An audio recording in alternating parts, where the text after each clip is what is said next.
بسم اللہ الرحمن الرحیم۔ امام جعفر صادق علیہ السلام نے بتایا 15 رمضان کی رات کا ایک ایسا عمل جس سے عالم خواب میں فرشتے جہنم سے امان کی خوشخبری دیتے ہیں۔ امام حسن علیہ السلام کی آمد اور ان سے دعائیں قبول کروانے کا آسان طریقہ۔ امام حسن علیہ السلام کی دختر بلند اختر بی بی شریفہ سلام اللہ علیہا کا توسل اور دسترخوان، بیماری اور قید سے رہائی، یہ معظمہ دعا کی قبولیت کی بشارت دیتی ہے۔ امام حسن علیہ السلام کی پوتی سیدہ نفیسہ سلام اللہ علیہا کے توسل سے دعاؤں کی فوری قبولیت۔ 15 رمضان دشمنوں کو دفع کرنے والی نماز اور 15 رمضان کے دیگر اعمال۔ میں ہوں سید عامر جعفری۔ 15 رمضان کی رات کا شمار بڑی بابرکت راتوں میں ہے۔ اس رات کے چند ایک اعمال ہیں۔ اس رات غسل کریں۔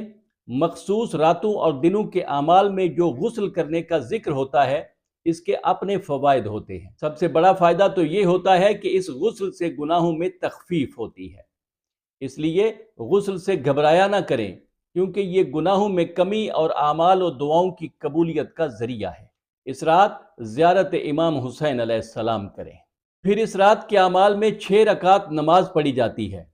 اس نماز کی ہر رکعت میں سورہ الحمد کے بعد سورہ یاسین، سورہ ملک اور سورہ توحید کی تلاوت کی جاتی ہے۔ اس رات کے اعمال میں 100 رکعت نماز ہے جس کی ہر رکعت میں سورہ الحمد کے بعد 10 مرتبہ سورہ توحید کی تلاوت کی جاتی ہے۔ امیر المومنین مولا علی علیہ السلام فرماتے ہیں کہ جو شخص اس عمل کو بجا لائے تو اللہ تعالیٰ کی طرف سے 10 فرشتوں کو مقرر کیا جائے گا کہ وہ اس کے دشمنوں کو اس سے دور کریں، چاہے وہ جن ہو یا انسان۔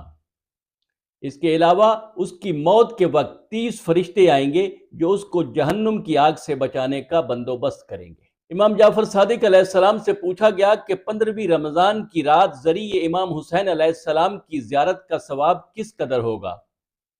آپ نے فرمایا کہ جو نماز عشاء کے بعد نافلہ شب کے علاوہ اس ذریعے مبارک کے نزدیک 10 رکعت نماز پڑھے کہ ہر رکعت میں سورہ الحمد کے بعد 10 مرتبہ سورہ توحید کی تلاوت کرے اور نماز سے فارغ ہو کے آتش جہنم سے خدا کی پناہ مانگے تو وہ اسے جہنم کی آگ سے آزادی عطا کرے گا۔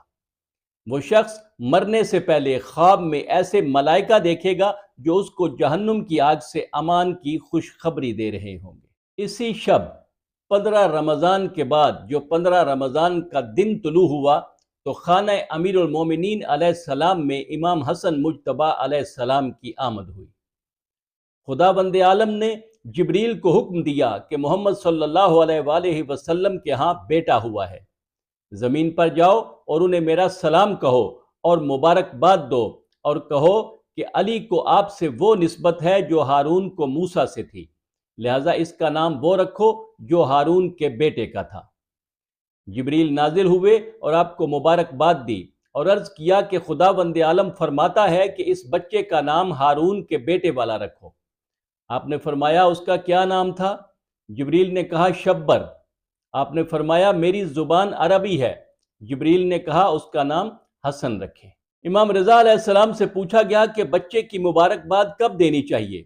آپ نے فرمایا کہ جب امام حسن علیہ السلام کی آمد ہوئی تو جبریل 7ویں دن مبارکباد دینے کے لیے آئے اور اللہ تعالیٰ کا حکم سنایا کہ بچے کا نام اور کنیت رکھیں، سر منڈوائیں اور عقیقہ کریں۔ امام جعفر صادق علیہ السلام سے روایت ہے کہ نبی صلی اللہ علیہ وآلہ وسلم نے ارشاد فرمایا کہ فرزند صالح اللہ کا عطا کردہ پھول ہے جو اللہ اپنے بندوں میں تقسیم فرماتا ہے، اور اس دنیا میں حسن اور حسین میرے 2 پھول ہیں۔ میں نے ان دونوں کے نام وہی رکھے ہیں جو اسباط بنی اسرائیل میں سے 2 سبتوں کے تھے، یعنی شبر و شبیر۔ امام حسن علیہ السلام کے توسل اور ان سے منسوب اعمال کی طرف جانے سے پہلے میں چاہتا ہوں کہ آپ کو اس کریم امام کی سخاوت کی ایک جھلک دکھا دوں۔ امام حسن علیہ السلام، امام حسین علیہ السلام اور عبداللہ ابن جعفر طیار علیہ السلام حج پر جا رہے تھے کہ راستے میں ان کا سامان گم ہو گیا۔ بھوک و پیاس کا غلبہ ہوا تو انہوں نے وہاں گھاٹی میں ایک خیمہ نظر آیا، وہاں ایک بڑھیا تھی، اس سے پانی مانگا۔ اس نے کہا یہ بکری ہے، اس کا دودھ دوہ کر پی لو۔ انہوں نے دودھ پیا اور پھر کہا کہ ہمیں کچھ کھانے کے لیے بھی چاہیے۔ بڑھیا نے کہا میرے پاس اس بکری کے سوا کچھ نہیں، اس کو ذبح کر کے دے دو تو میں آپ کے لیے کھانا تیار کر دیتی ہوں۔ کھانا کھا کر جانے سے پہلے انہوں نے کہا کہ اگر کبھی ہمارے وطن آؤ تو ہم سے ملنا۔ کچھ عرصے بعد اس بڑھیا کے حالات خراب ہوئے تو اس نے وہاں سے کوچ کیا۔ وہ مدینہ سے گزر رہی تھی کہ امام حسن علیہ السلام نے اسے دیکھ لیا۔ آپ نے اسے 1000 بکریاں اور 1000 دینار دیے، اور پھر ایک آدمی کے ساتھ اسے امام حسین علیہ السلام کے پاس بھیجا، انہوں نے بھی اتنا ہی دیا۔ پھر حضرت عبداللہ ابن جعفر طیار علیہ السلام کے پاس بھیجا، انہوں نے بھی اتنا ہی دیا۔ ایک مرتبہ آپ نے سنا کہ ایک شخص مسجد حرام کے پہلو میں اللہ تعالیٰ سے دعا کر رہا ہے کہ اسے 10,000 درہم دے دے۔ یہ سن کر آپ اپنے گھر واپس آئے اور اسے 10,000 درہم بھیج دیے۔ اسی کریم امام کے توسل کا ایک طریقہ آپ کی خدمت میں پیش کر رہا ہوں، جس سے آپ کی ہر طرح کی حاجت اور ہر ضرورت اللہ کے حکم سے پوری ہو جائے گی۔ جب بھی کوئی ایسا معاملہ درپیش ہو جس میں دنیاوی لحاظ سے آپ اپنے آپ کو بے بس محسوس کر رہے ہوں، تو ایسے حالات میں ضروری ہو جاتا ہے کہ آل محمد کا توسل اختیار کر کے اللہ کی بارگاہ میں پیش ہوا جائے۔ اسی سلسلے میں دنیاوی مصیبتوں کے مقابلے میں یہ امام حسن علیہ السلام کی بارگاہ میں پناہ لینے کا ایک طریقہ ہے۔ شب جمعہ غروب آفتاب سے پہلے اپنی نماز کی جگہ پر امام حسن علیہ السلام کی قبر مبارک کی زیارت کی نیت سے جائے نماز بچھائیں، اور غروب آفتاب سے پہلے ہی اس جگہ پر چراغ روشن کر دیں جو صبح تک روشن رہے۔ عشاء کی نماز کے بعد 2 رکعت نماز امام حسن علیہ السلام کی زیارت کی نیت سے پڑھیں۔ اس کے بعد اپنی اسکرین پر موجود امام حسن علیہ السلام کی زیارت پڑھیں۔ اس کے بعد ایک مرتبہ سورہ یاسین پڑھ کر امام حسن علیہ السلام کو پیش کریں اور دعا مانگیں۔ اس بات کو یقینی بنائیں کہ اس جگہ پر چراغ یا موم بتی صبح تک روشن رہے۔ دنیاوی مشکلات کے حل کے لیے یہ طریقہ بہت فائدہ مند ہے۔ اپنی ضرورت پوری ہونے تک یہ عمل جاری رکھیں۔ امام حسن علیہ السلام کی نور نظر سیدہ شریفہ بنت امام حسن علیہ السلام سے حاجت روائی اور شفا کے لیے توسل بارہا کا آزمودہ ہے۔ یہ معظمہ طبیب اہل بیت کے لقب سے مشہور ہیں۔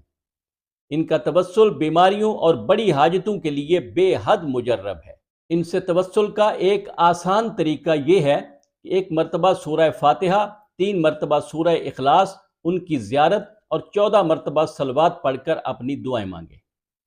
اس کے علاوہ بی بی شریفہ سلام اللہ علیہ کا دسترخوان لگانے کا دستور مومنین میں مشہور و معروف ہے۔ یہ دسترخوان اکثر منگل کے دن حاجات کی تکمیل، خصوصاً قیدیوں کی رہائی اور بیماریوں سے شفا کے لیے بچھایا جاتا ہے۔ اس دسترخوان پر عام طور پر آٹا، نمک، شکر، پانی، عرق بعید، نان، پنیر، سبزی، اناج اور مٹھائی رکھی جاتی ہے۔ دسترخوان پر قرآن مجید، جائے نماز، تسبیح، آئینہ اور موم بتی یا چراغ بھی رکھا جاتا ہے۔ یہ دسترخوان منگل کی شام کو بچھایا جاتا ہے۔